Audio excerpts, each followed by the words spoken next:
Bonsoir, ça dépend l'heure à laquelle vous allez suivre la vôtre, la championne, autrement dit, de qui n'a donné quand on était là, Kema Fumbe, en direct de Stockholm.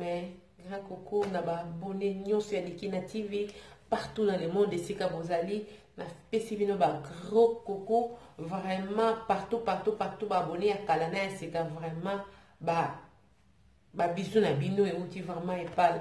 La championne, autrement dit, qui n'a donné quand on était là, Kema Fumbe. Vraiment, j'espère que le week-end désolé Kamalamu. La championne a eu un concert et a piché qui là à Stockholm. Vraiment, il est qui malamu mingi.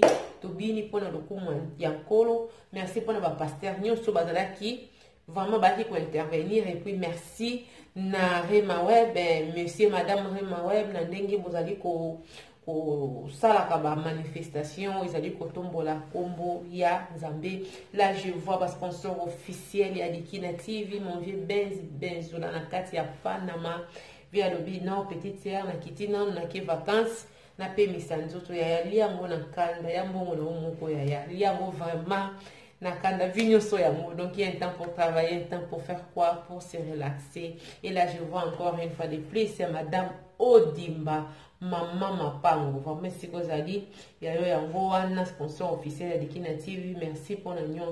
Et là, je vois encore Madame Karodi, donc maman sociale, maman Yabana. Gros coucou na yo et puis joyeux anniversaire. Vraiment, qui est la grâce, la faveur de Dieu à la l'école na yo 4-0. Chiffre wana. Vraiment, pesameli montunyo surtout les allées grâce, ils a vraiment golo. Vraiment, comme on a yo kokokisa joana to pamboli nzambe na o nyosto asali na bomoina yo. Donc encore une fois de plus bon anniversaire na madame Karodi ou les sponsor officiel il y a Dikina TV. Donc yo moko o mona kaka donc comme les garçons quoi. Donc yo ibi merci vraiment merci na nous c'est plus bon anniversaire à toi. Batoto ya Congo boyo kalisolo Batoto ya Congo.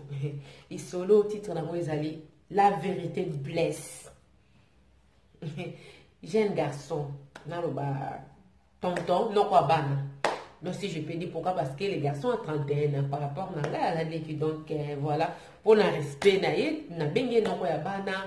Donc Kevin alobi abi maman na la championne meka ko beta 7 na likambo na bi yaya na ko beta 7 na likambo nini yo betela nga lisolo nga pe na betela batoto ya Congo na chaque détail ezala pourquoi parce que na yeba ko yimolela batoto ya Congo comme il faut abi oui j'ai 31 ans na bali mwasi na ngai ça fait 4 ans yango yo tozana mwana moko. Quand je dis que la vérité blesse pourquoi parce que moi si nanga comment ko sanga ke a santanga lisusu te. Ce n'est plus comme avant, je ne suis plus le même homme, et puis patati patata et tout. Tellement elle est kaki, on est obligé à solo la naïe. Et ça lobby au moni, il faut d'abord perdre poids. Perdre poids pourquoi parce que quand je t'ai connu, on va dire qu'on pesait 53-54 kilos. Aujourd'hui que là je parle. Tu pèses 87 kilos. C'est trop. Donc moi-même aussi, Nazo s'est retrouvé. ceux qui n'a balaka yo pourquoi parce que daka rêve na ngai moi si azala na moi taille Kevin alobi la championne na boyi na ngate pourquoi parce que naza mwana mukie naza mukolo te na yebi avec le temps avec l'âge mutu nyonso asalaka ni azaka poids mais oya mwasi na ngai moi je n'arrive pas à supporter pourquoi parce que si elle veut elle peut garder sa taille. Ce n'est pas encore le moment parce que j'ai que 31 ans. Je vais aussi aller balader avec ma femme, aller aux discothèques. Selon va dire, il y a Kevin. Mais moi, si n'a commis, a sali plus de 30 kilos. Donc, nyonso ya ye, nanzoto, et commis fois 4 fois 5. Donc, toto cha kibelo, et commis fois 4 fois 5. Tobito cha lisembe, et commis fois 4 fois 5. Oh, tolobito cha o babanini banini nyonso et commis 4 fois 5 fois par rapport ndemo bala yebelaki alobi azokoka lisusu te kosala semblant azokoka lisusu te kosala hypocrisie pourquoi parce que donc tant moi ça commet tellement monene y a rien qui marche y a rien qui va. Pourquoi moi si à part wana kobota parce que bazana mwana bango bazana 2 ans et demi abi aza mwana bébé to bo ko lo bakete azo melisa non abi tango abota ki déjà jusemi aboti. Moi je vous dis que ceux qui moi sinanga atikala ki na ba kilo ils avaient peut-être 10 kilos ka akome ko sala ba 60 quelque tango aboti mais après kobota na yebite ya poids moi sinanga comment donc neti maman mobimba okondimate que Aza moi na 26 ans. Moi ça Kevin est là que 26 ans. Na minute tozoloba. Baba na ki nazaki na ba 22 ans presque. Lelo tozoloba la fille a 26 ans. Abi mazo sala le double de son âge. Pourquoi? Parce qu'elle a pris tellement le poids qui est ezo simba lisouté. Abi imaginez-vous moi mon tazo sala 52 53 kilos. Abi maman ebi fille a Aïda ou a sala ka nini ajouaka Carole neti kizengi abi oui abi soli botali taille o moi sina ngazalaki pona pesa bino idée Kevin alobi azalaki na taille neti ya Aïda tango abali mwasi bafandi ayeko zwazemi aboti abi mwasi azalaki na taille lokola Aïda sikona minute tozoloba abi akomi na taille boskizenga juste pona pesa image selon Kevin abi akomi na taille ya Bijou la reine. Bijou la reine fille à la théâtre donc Bijou a déjà mon temps depuis tout yeba za bongo abakisa mon dame mais ya fille et wuti de Aïda Mbamoko pum la Bijou la reine abi la championne j'ai que 31 ans et simba te par rapport ya âge na nga ba ninga na nga ba copine na bango bente basi na bango donc il y a pas photo il y a pas match et puis moi si na nga alia kala ndenga ko sakana te so ko yebisi lemsu tu peux prendre lemsu de l'eau lait ko mena ba secret et comme ngambo asiliki. N'a comment il fallait que nous nazo se retrouver, tu n'as pas se retrouver comment? Nazo fait du plaisir na yote. Pourquoi? Parce que si vous allez au bal à moi ça m'nene, n'a pas la moi ça m'nene. Abi Kevin a l'obligé j'ai même pas 40 ans comme pour faire subir ngai qu'elle n'a supporté. Je peux pas supporter. Comment ça doit supporter la fille a même pas 30 ans, ça combine à 87 kilos. Imaginez-vous encore moi na mi balé pourquoi la fille a comme kolinga ko bota Kevin a l'obligé niet. Abi avant to boto ne faut ça non quelque chose na poids na yo. Et ça la rate. Est-ce que soko boti, soko baki sous net 30 kilos, comme on a 100 combien? Abi non. Abi non, la championne la vérité blesse mais meka ko beta c'était. Basi na biso abi basi na biso ba africain ba congolais ba zala soki ba bali ba perdaka nyonso akomilo na ndako lokola maman mobimba abi soko tale mwasi na nga donc tu peux pas moi na comme na fandi Kevin a dit moi na fandi azota la photo ya mariage na bango donc oh il y a pas photo. Biloko nyonso ndako koma 4 pardon biloko nyonso nzoto ya moi ça Kevin koma fois 4 fois 5 litama a kingo bimuma kuna kuti koloba te donc il va ici donc fois 4 fois 5 nyonso lisembe fois 4 fois 5 donc moi ça zalaki na nini na IXS lokola small a comme na double L abi ezo simba te nazali ko obligé ko yebisa pourquoi parce que akoma ko se plaindre abi oui même nyonso ya nga nazo désirer sur moi sinanga te pourquoi parce que le bila champion na mobile azalaka na mwasi na ndenge ya mwasi na yo arivaka abi naza mutu na yebika avec le temps tangai na kozwa ba poids et tout mais ya poids donc yoko banda ta 5 10 15 Tango abota qui na obeta c'était ce qu'à garder qui ba kilo et allait qu'à 10 kilos. C'était pas plus. Mais au fur et à mesure, c'est comme si le col a boti, le col a bali, donc tout est permis. Elle mange comme elle veut, et quand elle veut, sans se rendre compte que, oh, sa taille, et quand je parle, elle se met à pleurer comme d'habitude. Je sais que la vérité blesse, mais c'est la vérité. Alors, la championne, on a kokate. Abina au kokate, je n'arrive pas. Na kokate. Na yebisa na biso ko sali quelque chose, ite yebake. Et comme ma biso tina divorce. Pourquoi? Parce que moi, je ne peux pas rester avec une femme que je ne désire pas. Pourquoi déjà taille na wana ngai so zalaki na taille wana ke vina lobi taille wazana molelo so zalaki na taille wana na kokaki au grand jamais ko balaye ya moye bisa ba mama be mais quand ko beta sete tant mo bala zo bala mwasi donc ezalaka après près mwasi waza ko souhaiter après pour mwasi ya ba rêve na ye à peu près et ko zala pe mwasi so bala ke mwindu akomi na ndaka bala ndiko tia choko. Demande-toi un peu. Tant que tu as mon aki omuindu, ya ngonde a sepela ki na yo, ya ngonde a désira ki yo. Tant que tu as wana, ce n'est plus trop toi. Ce qui est zaïe, moi c'est barré, les akabafi ba choko frappe pas, cela veut dire, oso baby sili nini na enyos. Abila champion na mekana ko beta sete na likambo. Na meko ko sola moi sinanga zo sala semblant kolela. Sembla kolela ukansele msusu ki ndenge nini atiki pe kolela kunemba moka loni ake kolia alia asili sola melata mai ameli sukoka ya onle naza koloba moi na banga c'est déjà na 2 ans et demi donc ils ont raison té alors la vérité blesse mais moi je ne peux plus j'ai que 31 ans na ko fanda tena mwasi oyo akomi munene lokola soki ndenge nini na so respecter mi bala so ba linga basa minini mais ngai na linga basa mikete.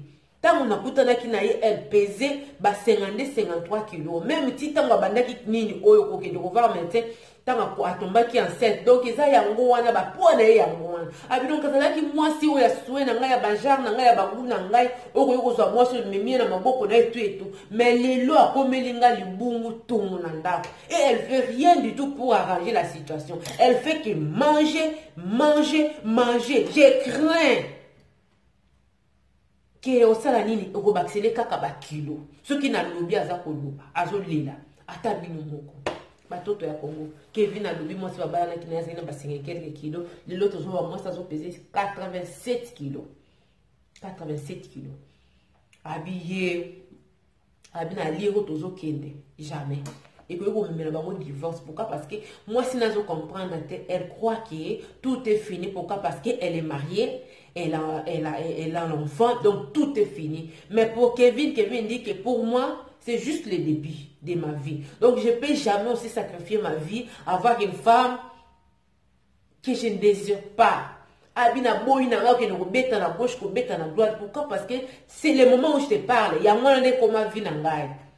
Na comment na ngana makangu libanda na zungila ba ex copine na ngai mais pourtant c'était la fille que j'avais aimée de na tiena nda mais même pas 5 ans même pas 6 ans même pas 10 ans na nda libala a matisi plus de 30 kilos. Je n'arrive pas. Je sais que la vérité blesse na solo na ça la semblant kolela elle ne veut pas écouter, elle veut faire rien du tout. Abi imagine toi na 31 ans na ça encore jeune na ça no mwana na sapi na besoin de bimana mwasi na ngai ba camarade na ngai donc basi na bango baza très chic abi ya ngai donc c'est comme le kola butu na moi la fille que j'ai connue avant le mariage na mwasi na zo mona na ndako yete imagine toi sur mon toit coquille a matisi plus de 30 kilos donc na bilamba et comme il y a ba maman mi bimba makambo nyonso donc malamu te moi je craque. Na yebisi moi ça zoko sakolela na biso soki okoyoka to retirer les santé yeba ke divorce séparation yanga na musika te. Pourquoi? Parce que moi je refuse. Na boite peut-être dans l'avenir dans 30 ans peut-être oui, pour le moment non. Kevin a lobi ba 30 kilos na soki moi ça ko bakisa na avenir mais pour le moment avec pour le moment on a besoin moi sinaye ya ko staffer ya ko sala nini ya ko kenda na eba bisika ya ko sala nini donc ya représenter ne esengo Même si ma camarade a Kevin va comment se moquer dans mon Sinaï. Pourquoi Aya vraiment mon nez. Avec la championne, Aya mon nez. Donc mon nez est remarquable. Donc, tant mon montamati plus de 30 kilos. Donc, nyonso. Oui, ah ouais. Du bon du coteau, du bon du coteau. Du beau coteau, du beau coteau. Puis donc, bien té. Oh, lingate. Et puis, on se peine qui tombe. Ma cabine sous tending et qui avant. Bon, il y a ça, le col à qui avant. Pour un article à la Rosalane comme j'étais avant. Non, j'ai honte de m'afficher avec elle. J'ai honte. Pourquoi j'ai que 31 ans? Bah, sont toujours chic. Mais hier, à mon local à Bali, a déposé une tout. Elle se fait plus belle. Et puis, elle a commis mon nez comme ma grand-mère. Même pas ma maman. Kevin a levé moi, c'est comme sa grand-mère. Comme sa grand-mère, même pas comme sa maman. Pourquoi? Sa maman encore, elle sait quand même se faire belle de temps en temps. Moi, les abadires à Kevin. C'est trop grave. Voilà. Et le Rwanda, souvent, il se peut à maman, tout ça, tout besaka bras, quoi. Voilà. On ne dit pas qu'il faut se faire belle tous les jours et tout, mais de temps en temps, pas pour ton mari, mais pour la yomoko. Ou bien dis-moi beauté, ou bien dis-moi souki, moi, changement de fréquence. Donc, un peu, voilà.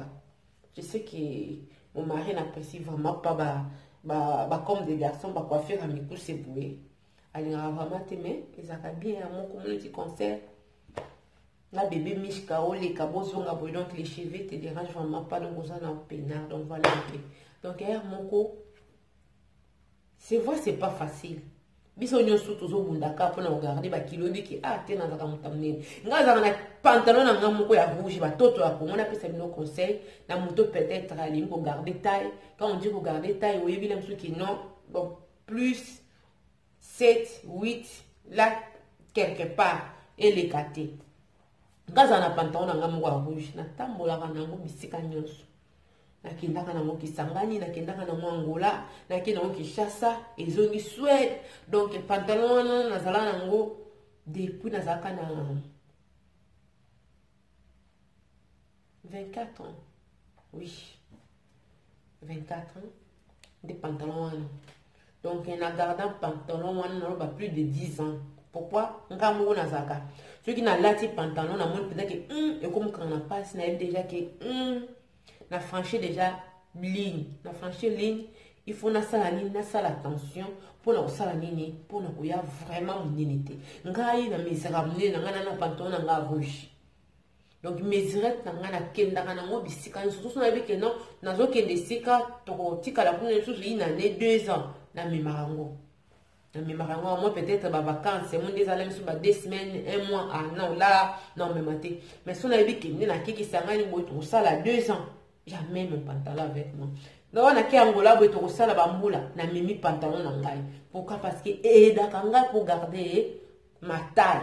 Donc un peu ça, oui, on peut prendre plus de kilos, 3, 4, 5 kilos, mais pour na comme on a plus de 30 kilos, on a donc c'est ça vraiment effort pe na part na ngai.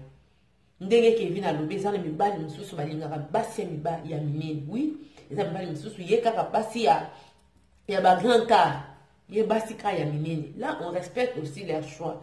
Mais Kevin a zobeta c'était habillé à l'ingabasi à minenete. Abana qui n'a moi sinaï, bande kobima ba copie, la fille a ndeko pesé. Donc, on attend à bandi zemi.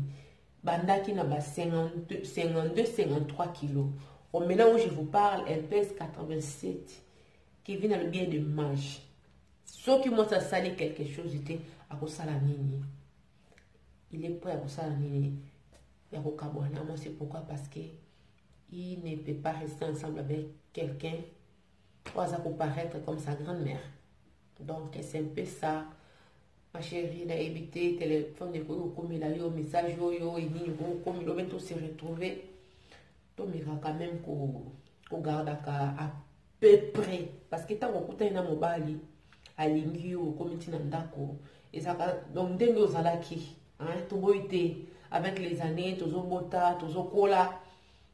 Kevin n'a jamais compréhensif. Il a dit 5, 10, 15 encore, ça se comprend. Mais lui, elle a fait les tripes. Donc, c'est un peu trop pour le moment. Donc moins de 5 ans, 6 ans. Donc dans 10 ans, donc elle peut nager aussi dans des 95. Dans des 95. Et dans 20 ans, elle a plus de 100 kilos. Malheureusement aussi, elle est de courte taille. Abi maman, tu peux t'imaginer moto déjà, ça là, 87 kilos, moi ça me pousse. Donc, ça vraiment zindi les sauces. Donc, pour dire que, ils ont plaire que vénité. Papa, Toyoki, moi je peux pas te dire qu'on divorcer. Ou kabona moi si na yo problème ce soit comme na pas belé. Moi je trouve encore que au sala que OK ou comme ça na fitness mo quelque part yonaye donc pour me motiver et puis que s'entraîner c'est bien bon mais ce qui compte plus c'est ça au toliaka. Pourquoi? Parce que mon question n'a rien ministère veut dire faut na longo la calories et belé. Ce qui n'a rien manqué donc ça ne dérange vraiment pas. Cela ne veut pas dire que le cause à s'entraîner, cela veut dire qu'il faut s'occaner. Non. Donc il faut contrôler et le cozolia malheureusement ça la mini aux s'entraîner. Vraiment Kevin, merci beaucoup. Sois apaisé. Donc ils ont ma camboyé. Bon mais kako solo la yango. Et puis, ce que mon qui bateau bazo soutenir moi si na le base à la franc du bosso ne bazo ça l'hypocrisie. Il faut aller voir ailleurs. Hein? Ba conseiller à ma lame. O ba koyisa moi si non te. Mo ba de pas na raison. Ta yo moko. Yo mto zala ki abo. O komi su ki atabu fois 10 ça ratin. Ce que yo zo linga ka ba memo ka ndeta mo zala ki moki. Et loko nini yo zo kanisa ki. Ndenge oza bona ndenge za changement ezate. Donc esenga vraiment na libala. Nzamba sala bino ngolu, apesa bino bateau baza au milieu du village. Ce qui va pesi bino bateau baza au milieu du village, était que bateau baza no baye kasi oboti te yangwana c'est normal. Oui, c'est normal. On t'a joué quelque poids, tant on t'a zimi tout mais on peut faire quoi? Okoki mutu pe ko revenir na ba poids na yazala ki nango avant azwazemi. Elongwaka. Là moi je peux vous assurer que elongwaka. Donc tout dans la vie tout est possible. Surtout quand on fournit juste des petits efforts. Donc ça devient possible. Mais premièrement aussi, je pense que ta femme aussi, elle doit avoir la volonté de maigrir ou de perdre des poids. Si elle n'a pas ces volontés-là, donc vous allez vraiment moi participer mawa. Mais moi je crains ou maintenant on yoka pas si mingi que ceux qui les lolem sous pour moi sinon on divorce et je sais donc que vous désirez sous moi c'était vous c'est plein de l'eau monter unité ou comme on va voir ailleurs donc ça déjà une porte vous au fond voilà vraiment pour se ressaisir pour vous ça la nini pour bongisa les camboyo pendant que non ils s'afflamment pendant que comme notre tardé donc c'est un peu ça beaucoup de courage à toi vraiment aide ta femme pour qu'elle na fitness mon gros on s'entraîner. Donc, donc ça va aller, donc ça va aller. Je pense que si elle t'aime et puis elle ne veut pas perdre son mariage, je pense bien qu'elle pourra se battre juste pour enlever les fils et quelques kilos. Et en gros, on a petite tradition la la vérité blesse. Et puis ça me parle de Kevin, moi si naïe, a matissé plus de 30 kilos depuis Babalanaki. Et lui n'est pas vraiment d'accord avec sa femme. Il y a la championne à Betali Solo, au Basmi Basala Kaberer, à mon question à Balinde et Sili. Au Bali et Sili, et Bandeli. Donc il faut qu'on maintenir son appart, il y a Mobile n'a pas à moi si, pour Bozaraka, moi c'est Baraka pour désirer Mobile Naïm, Mobile pas pour désirer moi si Naïm. Donc c'est un peu ça. Vraiment la commune à Souka là.